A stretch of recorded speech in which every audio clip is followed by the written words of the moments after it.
Wala ka bang napapansin sa iyong mga kapaligiran? Kay dumi na ng hangin, pati na ang mga ilog natin. Hindi nga masamang pag-unlad at malayo-layo na rin ang ating narating. Ngunit masdan mo ang tubig sa dagat, dati kulay asul, ngayon'y naging itim.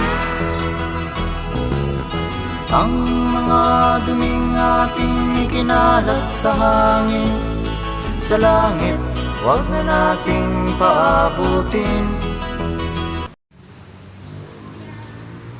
Thank you.